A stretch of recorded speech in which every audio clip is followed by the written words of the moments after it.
ଜୟ ଜଗନ୍ନାଥ ନମସ୍କାର। ଆସନ୍ତୁ ନଜର ପକାଇବା ଆଜିର ଟପ୍ ନ୍ୟୁଜ୍ ଅପଡେଟ୍ କ'ଣ ସବୁ ରହିଛି। କିନ୍ତୁ ତା ପୂର୍ବରୁ ଆପଣମାନଙ୍କୁ ଗୋଟିଏ ଅନୁରୋଧ, ଭିଡ଼ିଓଟିକୁ ସମ୍ପୂର୍ଣ୍ଣ ଦେଖି ସୁଚିନ୍ତିତ ମତାମତ ଦିଅନ୍ତୁ। ଯେଉଁମାନେ ଚ୍ୟାନେଲକୁ ପ୍ରଥମ କରି ଆସିଛନ୍ତି ସବସ୍କ୍ରାଇବ୍ କରନ୍ତୁ ଏବଂ ଆସୁଥିବା ବେଲ୍ ଆଇକନ୍କୁ ପ୍ରେସ୍ କରନ୍ତୁ, ଯାହାଫଳରେ ପ୍ରତ୍ୟେକ ନୂତନ ଭିଡ଼ିଓର ନୋଟିଫିକେସନ୍ ଆପଣ ସର୍ବପ୍ରଥମେ ପାଇପାରିବେ। ତେବେ ଆସନ୍ତୁ ନଜର ପକାଇବା ଆଜିର ପ୍ରମୁଖ ଖବରଗୁଡ଼ିକ ଉପରେ। ଆଜିର ପ୍ରଥମ ଖବର, ଏସିଆର ସବୁଠାରୁ ବଡ଼ ବେସାମରିକ ବିମାନ ଚଳାଚଳ ପ୍ରଦର୍ଶନୀ ୱିଙ୍ଗସ୍ ଇଣ୍ଡିଆ 2026 ଅବସରରେ ଓଡ଼ିଶା ସରକାର ଦୁଇଟି ଗୁରୁତ୍ୱପୂର୍ଣ୍ଣ ବୁଝାମଣାପତ୍ର ବା MOU ସ୍ୱାକ୍ଷର କରିଛନ୍ତି। ଏହି ପଦକ୍ଷେପରେ ରାଜ୍ୟର ବିମାନ ଚଳାଚଳ ଏବଂ ଗ୍ରୀନ୍ ପ୍ରଶିକ୍ଷଣ କ୍ଷେତ୍ରରେ ନୂଆ ଅଧ୍ୟାୟ ସୃଷ୍ଟି କରାଯିବା। ମେମର୍ସ ଆଲକାମିଷ୍ଟ ଏଭିଏସନ୍ ସହ ଚୁକ୍ତି ହୋଇଥିବା ଚୁକ୍ତି ଅନୁଯାୟୀ ମୟୂରଭଞ୍ଜ ରାଇରଙ୍ଗପୁରସ୍ଥିତ ଦାଣ୍ଡବସ୍ ବିମାନ ବନ୍ଦରରେ ଏକ ଫ୍ଲାଇଂ ଟ୍ରେନିଂ ଅର୍ଗାନାଇଜେସନ୍ ବା FTO ପ୍ରତିଷ୍ଠା କରାଯିବ। ଏଥିରେ ବାର୍ଷିକ ପ୍ରାୟ 50 ଜଣ ପାଇଲଟଙ୍କୁ ପ୍ରଶିକ୍ଷଣ ଦିଆଯିବାର ଲକ୍ଷ୍ୟ କରାଯାଇଛି। ପରବର୍ତ୍ତୀ ଖବର, ମାଆର ହତ୍ୟାକାରୀ ସାଜିଲା ପୁଅ ଯେଉଁ ପୁଅକୁ ନିଜ ହାତରେ ଖୁଆଇ ପିଆଇ ବଡ଼ କରିଥିଲା ସେହି ପୁଅ ମାଆର କାଳ ସାଜିଲା। ଏଭଳି ଘଟଣା ଘଟିଛି ମରଡ଼ା ବ୍ଲକ ତଥା ବେତନଟୀ ଥାନା ଅଞ୍ଚଳରେ ଘଟିଛି। ସୂଚନା ମୁତାବକ ଉକ୍ତ ଥାନା ଅଧୀନ କଲରାଫୁଲିଆ ପଞ୍ଚାୟତ କଲରାଫୁଲିଆ ଗ୍ରାମରେ ରାଇମଣି ସିଂ ତାଙ୍କର ଏକମାତ୍ର ପୁଅ ତପନ ସିଂ ଘରେ ରହୁଥିଲେ। ତେବେ ତପନ ପ୍ରତିଦିନ ପ୍ରବଳ ମାତ୍ରାରେ ମଦ୍ୟପାନ କରୁଥିଲେ। ତପନଙ୍କ ମାଆ ରାଇମଣି ଦିନ ମଜୁରିଆ ଯାହା ବି କରି ରୋଜଗାର କରିଥାଏ ତାକୁ ତପନ ସବୁ ଟଙ୍କା ନେଇଯାଏ। ଯଦି ମାଆ ରାଇମଣି ଟଙ୍କା ନ ଦିଅନ୍ତି ପୁଅ ତାକୁ ମାରଧର କରନ୍ତି। ପୂର୍ବରୁ ତପନ ତାଙ୍କ ସ୍ତ୍ରୀକୁ ମାଡ଼ ମାରିଥିବାରୁ ତପନକୁ ଛାଡ଼ି ବାପ ଘରେ ରହିଥିଲେ। ଆଜି ପୁଣି ଏଥିରେ ମାଆଙ୍କୁ ଟଙ୍କା ମାଗିଥିଲେ ତପନ, ହେଲେ ମାଆ ଟଙ୍କା ନ ଦେବାରୁ ତାକୁ ପିଟି ପିଟି ହତ୍ୟା କରିଛନ୍ତି ବୋଲି ଗ୍ରାମବାସୀ କହିଛନ୍ତି। ସେପଟେ ଘଟଣାକୁ ନେଇ ଭିନ୍ନ ପ୍ରତିକ୍ରିୟା ରଖିଛନ୍ତି ହତ୍ୟାକାରୀ ପୁଅ ତପନ। ମାଆ ଡାହାଣୀ ଗୁଣି କରି ସ୍ତ୍ରୀର ପେଟ ଭିତରେ ଛୁଆକୁ ମାରିଦେବାରୁ ସେ ମାଆକୁ ମାରିଛନ୍ତି ବୋଲି କହିଛନ୍ତି। ଘଟଣାସ୍ଥଳରେ ପୋଲିସ ପହଞ୍ଚି ତଦନ୍ତ ଜାରି ରଖିଛି। ପରବର୍ତ୍ତୀ ଖବର, ମରଡ଼ା ନିର୍ବାଚନ ମଣ୍ଡଳୀ ତଥା ମରଡ଼ା ଥାନା ଅଧୀନ କହି ପଞ୍ଚାୟତ ଅଧୀନ ସୋନପୁରିଆ ଗ୍ରାମରେ ଜୈନିକ ବୃଦ୍ଧା ନିକଟସ୍ଥ ଏକ ଉନ୍ମୁକ୍ତ ପଥର କୂଅରୁ ପାଣି କାଢୁଥିବା ସମୟରେ ଭାରସାମ୍ୟ ହରାଇ ଗଭୀର କୂଅରେ ଖସି ପଡ଼ି ଗୁରୁତର ଆହତ ହୋଇଥିବା ଘଟଣାରେ ଖବର ପାଇ ଅଗ୍ନିଶମ ବାହିନୀ ଘଟଣାସ୍ଥଳରେ ପହଞ୍ଚି ଗୁରୁତର ବୃଦ୍ଧାଙ୍କୁ ରକ୍ତ ଜୁଡ଼ୁବୁଡ଼ୁ ଅବସ୍ଥାରେ ଉଦ୍ଧାର କରିବା ସହିତ ଅପରାହ୍ନ 3ଟାରେ କିଷାନତାଣ୍ଡି ଡାକ୍ତରଖାନାରେ ଭର୍ତ୍ତି କରିଥିଲେ। ହସ୍ତଗତ ସୂଚନା ମୁତାବକ ଗୁରୁତର ଅପରାହ୍ନରେ ସୋନପୁରିଆ ଗ୍ରାମର 60 ବର୍ଷିଆ ବୃଦ୍ଧା ନିଶି ଟୁଡୁ ଛେଳି ବଗାଳ କରିବାକୁ ଯାଇଥିଲେ। ଛେଳି ବଗାଳ କାମରୁ ଘରକୁ ଫେରି ଘର ପାଖ ଏକ ଉନ୍ମୁକ୍ତ କୂଅରୁ ପାଣି କାଢୁଥିବା ବେଳେ କୌଣସି କାରଣରୁ ଭାରସାମ୍ୟ ହରାଇ ଗଭୀର କୂଅ ଭିତରେ ଖସି ପଡ଼ିଥିଲେ। ସ୍ଥାନୀୟ ଲୋକେ ସଙ୍ଗେ ସଙ୍ଗେ ଅଗ୍ନିଶମ ବାହିନୀକୁ ଖବର ଦେଇଥିଲେ। ଖବର ପାଇ ରାଜଗୋବିନ୍ଦପୁର ଦମକଳ ବାହିନୀ ଅଧିକାରୀ ରବୀନ୍ଦ୍ର ସେଠୀ, ଆଗ୍ନିକ ବିଚରଣ ପାତ୍ର, ଆଗ୍ନିକ ସୁଭାଶିଷ ବରାଳ, ଆଗ୍ନିକ ସଜେନ ଟୁଡୁ, ଆଗ୍ନିକ ବସନ୍ତ କୁମାର ଭଞ୍ଜ ପ୍ରମୁଖ ସଦଳ ବଳେ ସୋନପୁରିଆ ଗ୍ରାମରେ ପହଞ୍ଚି ଦୀର୍ଘ ସମୟର ଉଦ୍ୟମ ପରେ ଗୁରୁତର ମିଶି ଟୁଡୁଙ୍କୁ ଉଦ୍ଧାର କରିଥିଲେ। ଗଭୀର ପଥର କୂଅରେ ଖସି ପଡ଼ିବା ସମୟରେ ପଥର ଦେହରେ ଛେଚି ହୋଇ ତାଙ୍କର ଦୁଇଟି ଗୋଡ଼ ଭାଙ୍ଗି ରକ୍ତ ସ୍ରାବ ହେଉଥିବା ଦେଖିବାକୁ ମିଳିଥିଲା। ସଙ୍ଗେ ସଙ୍ଗେ ବୃଦ୍ଧଙ୍କୁ ଉଦ୍ଧାର କରି କିଷାନତାଣ୍ଡି ଡାକ୍ତରଖାନାରେ ଭର୍ତ୍ତି କରିଥିଲେ ସୁଦ୍ଧା ଅବସ୍ଥା ସଙ୍କଟାପନ୍ନ ଥିବାରୁ ପ୍ରାଥମିକ ଚିକିତ୍ସା ପରେ ସଙ୍ଗେ ସଙ୍ଗେ ବାରିପଦା ମୁଖ୍ୟ ଡାକ୍ତରଖାନାକୁ ସ୍ଥାନାନ୍ତରିତ କରାଯାଇଥିବା ଦେଖିବାକୁ ମିଳିଛି। ପରବର୍ତ୍ତୀ ଖବର, ବେତନଟୀ ବ୍ଲକ ଅଧୀନ ରଘୁପୁର ପଞ୍ଚାୟତର ଖୁଣ୍ଟାପୁର ଗ୍ରାମରେ ଜୈନିକ ମହିଳା ପାଣିରେ ବୁଡ଼ି ମୃତ୍ୟୁବରଣ କରିଥିବା ଜଣାପଡ଼ିଛି। ଖୁଣ୍ଟାପୁର ଗ୍ରାମର ବୀରେନ୍ଦ୍ର ମହାନ୍ତଙ୍କ ସ୍ତ୍ରୀ ଜଲି ବୟସ 30 ବର୍ଷ କଳମା ପଞ୍ଚାୟତ ଅଧୀନ ବାଲିବିରିଡ଼ି ଗ୍ରାମରେ ବାପ ଘରକୁ ଯାଇଥିଲେ। ଅପରାହ୍ନରେ ନିଜ ଘର ଗଡ଼ିଆକୁ ଶୌଚ ହେବା ପାଇଁ ଯାଇଥିବା ବେଳେ ପାଣିରେ ବୁଡ଼ି ଯାଇଥିଲେ। ତାଙ୍କୁ ଉଦ୍ଧାର କରି ବୈଶିଙ୍ଗା ଡାକ୍ତରଖାନା ନେଇଥିଲେ ହେଁ ଡାକ୍ତର ତାଙ୍କୁ ମୃତ ଘୋଷଣା କରିଥିଲେ। ବୈଶିଙ୍ଗା ପୁଲିସ ମରଶରୀରକୁ ଜବତ କରି ଏକ ଅପମୃତ୍ୟୁ ମାମଲା ରୁଜୁ କରିଛି। ମୃତ ଜଲି ମହାନ୍ତଙ୍କର 10 ବର୍ଷର ଏକମାତ୍ର ପୁତ୍ର ସନ୍ତାନ ଥିବା ଜଣାପଡ଼ିଛି। ସ୍ୱାମୀ ବୀରେନ୍ଦ୍ର ସ୍ତ୍ରୀର ମରଶରୀରକୁ ନେଇ ଡାକ୍ତରଖାନାକୁ ଯାଇଥିଲେ। ପରବର୍ତ୍ତୀ ଖବର, ମରଡ଼ା ଥାନା ଅଧୀନ ବରଖନ ଛକ ନିକଟରେ ଏକ ସଡ଼କ ଦୁର୍ଘଟଣାରେ ଜଣେ ବାଇକ୍ ଚାଳକଙ୍କ ଶୋଚନୀୟ ମୃତ୍ୟୁ ଘଟିଥିବା ବେଳେ ଅନ୍ୟ ଏକ ଘଟଣାରେ 5 ଗଛିଆ ପୋଲ ନିକଟରେ କାର୍ ସହ ବାଇକ୍ ମୁହାଁମୁହିଁ ଧକ୍କା ହେବା ଫଳରେ 2 ଜଣ ଗୁରୁତର ଆହତ ହୋଇଥିବା ଜଣାପଡ଼ିଛି। ବୁଧବାର ଭୋର ସମୟରେ ମରଡ଼ା ଗ୍ରାମର ସତ୍ୟନାରାୟଣ ମହାନ୍ତିର ପୁଅ ଅନୁପ କୁମାର ମହାନ୍ତି ବୟସ 43 ବର୍ଷ ବାଲେଶ୍ୱରସ୍ଥିତ ଇମାମି ପେପର ମିଲରେ ଜଗୁଆଳି ଭାବେ କାମ ସାରି ଘରକୁ ବାଇକ୍ ଚଳାଇ ଏକୁଟିଆ ଫେରୁଥିବା ବେଳେ ବରକନ ଛକ ନିକଟରେ ଦୁର୍ଘଟଣାଗ୍ରସ୍ତ ହୋଇଥିଲେ। ସ୍ଥାନୀୟ ଲୋକେ ତାଙ୍କୁ ଗୁରୁତର ଅବସ୍ଥାରେ ଉଦ୍ଧାର କରି ନିକଟସ୍ଥ କିଷାନତାଣ୍ଡି ଡାକ୍ତରଖାନାକୁ ନେଇଥିଲେ। ସେଠାରେ କାର୍ଯ୍ୟରତ ଡାକ୍ତର ତାଙ୍କୁ ମୃତ ଘୋଷଣା କରିଥିଲେ।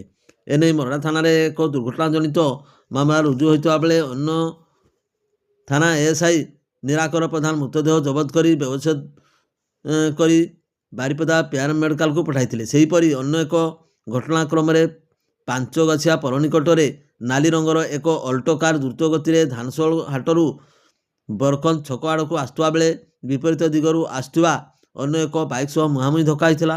ଏଥିରେ ଦୁଇଟି ଗାଡ଼ି ଖଣ୍ଡ ବିଖଣ୍ଡିତ ହୋଇଥିବା ବେଳେ ବାଇକ୍ ଚାଳକ ସମେତ ଜଣେ ଆରୋହୀ ରାସ୍ତା ଉପରେ ଛିଟିକି ପଡ଼ିଥିଲେ। ଥାନା ଏସ୍ଆଇ ନୀଳାକର ପ୍ରଧାନଙ୍କ ସହଯୋଗରେ ଦୁହିଁଙ୍କୁ ଗୁରୁତର ଅବସ୍ଥାରେ ଉଦ୍ଧାର କରି 108 ଆମ୍ବୁଲାନ୍ସ ଯୋଗେ କିଶାନତାଣୀ ଡାକ୍ତରଖାନାକୁ ନିଆଯାଇଥିଲେ। ଦୁହେଁ ବାରିପଦା ଅଞ୍ଚଳର ହୋଇଥିବା ବେଳେ ଜଣଙ୍କର ନାମ ଲୋକନାଥ ବିନ୍ଧାଣୀ ବୟସ 40 ବର୍ଷ ଏବଂ ଅନ୍ୟ ଜଣେ ହେଉଛନ୍ତି ସୁମିତ ସାହୁ ବୟସ 38 ବର୍ଷ। ଦୁର୍ଘଟଣାଗ୍ରସ୍ତ ଗାଡ଼ିକୁ ଜବତ କରି ପୁଲିସ ଘଟଣାର ଅଧିକ ତଦନ୍ତ ଜାରି ରଖିଥିବା ଜଣାପଡ଼ିଛି। ପରବର୍ତ୍ତୀ ଖବର, କରଞ୍ଜିଆ ବ୍ଲକର 3ଟି ସ୍ଥାନରେ ଅବକାରୀ ଚଢ଼ାଉ କରାଯାଇ 3 ଜଣଙ୍କୁ ଗିରଫ କରିଥିବା ସହ ମୋଟ 56 ଲିଟର ମହୁଲି ଓ ମୋଟରସାଇକେଲକୁ ଜବତ କରିଛି।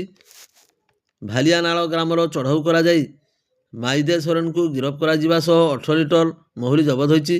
କୁଦର ସାହିରୁ ସାଲଗେ ସୋରେନଙ୍କୁ ଗିରଫ କରି 20 ଲିଟର ମହୁଲି ଜବତ ହୋଇଛି। ସଲରାପଦା ଗ୍ରାମର ବାଇକ୍ ଯୋଗେ 18 ଲିଟର ମହୁଲି ନେଉଥିବା ବେଳେ ସମାଇ ମୁର୍ମୁଙ୍କୁ ଗିରଫ କରିବା ସହ ବାଇକ୍ ଜବତ ହୋଇଛି ଏବଂ କୋର୍ଟ ଚାଲାଣ କରାଯାଇଛି।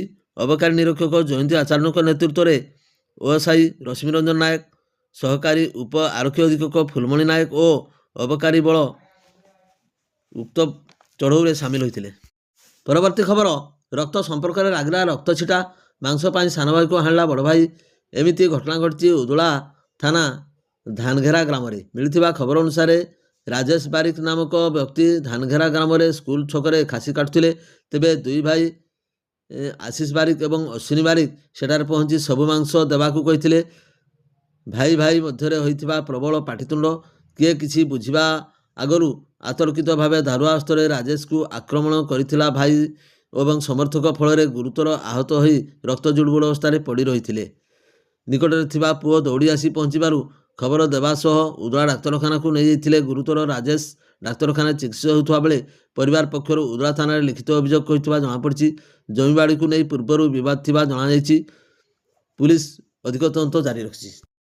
ପରବର୍ତ୍ତୀ ଖବର, ଜଣେ ମହିଳାଙ୍କୁ ଦୁଷ୍କର୍ମ କରାଯାଇଥିବା ଅଭିଯୋଗରେ ଏକ ମାମଲାକୁ ବାରିପଦା ଆଡକ ଅତିରିକ୍ତ ଜିଲ୍ଲା ଦୌରା ଜଜ୍ ସନ୍ତୋଷ କୁମାର ନାୟକ ବିଚାର କରି ମୟୂରଭଞ୍ଜ ଜିଲ୍ଲା ମରଡ଼ା ଥାନା ତିଳପସି ଗ୍ରାମର ଯିଶୁନାଥ ହେମ୍ରମ ବୟସ 38 ବର୍ଷଙ୍କୁ ଦୋଷୀ ସାବ୍ୟସ୍ତ କରିବା ସହ ବୁଧବାର ଦଣ୍ଡାଦେଶ ଶୁଣାଇଛନ୍ତି। ଦୋଷୀ ସାବ୍ୟସ୍ତ ଅଭିଯୁକ୍ତଙ୍କୁ 20 ବର୍ଷ ସଶ୍ରମ କାରାଦଣ୍ଡ ସହ 10,000 ଟଙ୍କା ଜରିମାନା ଆଦେଶ ଦେଇଛନ୍ତି।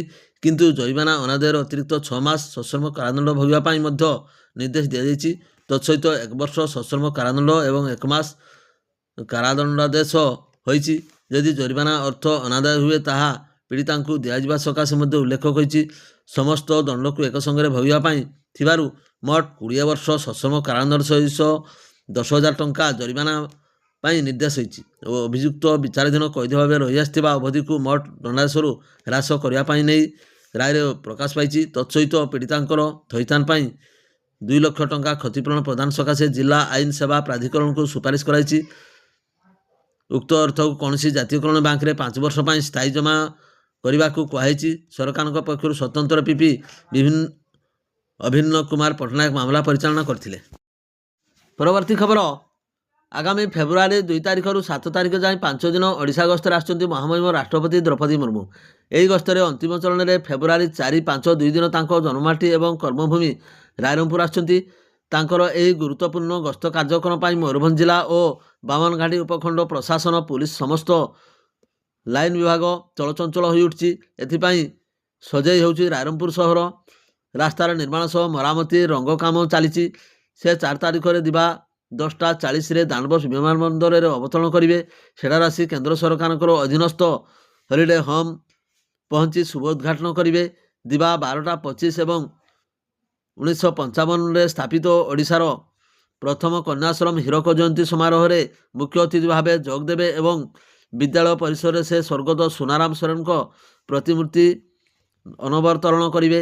ଏଥିପାଇଁ ଅନୁସୂଚିତ ଜନଜାତି ଏବଂ ଜାତି ଉନ୍ନୟନ ବିଭାଗ, ଉଚ୍ଚ ବିଦ୍ୟାଳୟର ଶିକ୍ଷକ, ଶିକ୍ଷୟିତ୍ରୀ, ଛାତ୍ରୀ ବିଶେଷ ଉତ୍ସାହିତ ହୋଇଛନ୍ତି। ରାଷ୍ଟ୍ରପତିଙ୍କ ଗସ୍ତ ଏବଂ ହୀରକ ଜୟନ୍ତୀ ଉତ୍ସବ ପାଇଁ ବ୍ୟାପକ ପ୍ରସ୍ତୁତି ଚାଲିଛି। ସଭା, ସଂସ୍କୃତି କାର୍ଯ୍ୟକ୍ରମ, ସ୍ମରଣିକା ଉନ୍ମୋଚନ ଇତ୍ୟାଦି ପାଇଁ ପ୍ରସ୍ତୁତି ଚାଲିଛି। ନବବଧୂ ପରି ସଜେଇ ହେଉଛି ବିଦ୍ୟାଳୟ ପରିସର। ପରେ ପୂର୍ବାହ୍ନ 3:50ରେ କଚେରୀ ପଡ଼ିଆ ଷ୍ଟାଡିୟମ ମଞ୍ଚରେ ହେବ ମୁଖ୍ୟ କାର୍ଯ୍ୟକ୍ରମ ଓ ସାଧାରଣ ସଭା। ଏହି କାର୍ଯ୍ୟକ୍ରମରେ ବିଭିନ୍ନ ପ୍ରକଳ୍ପ ଉଦ୍ଘାଟନ ସହ ଭିତ୍ତିପ୍ରସ୍ତର ସ୍ଥାପନ କରିବେ ରାଷ୍ଟ୍ରପତି। ଏଥିପାଇଁ କଚେରୀ ପଡ଼ିଆ, ଷ୍ଟାଡିୟମରେ ହାଙ୍ଗର ଏବଂ ମଞ୍ଚ ତୋରଣ ଇତ୍ୟାଦି ନିର୍ମାଣ ଚାଲିଛି।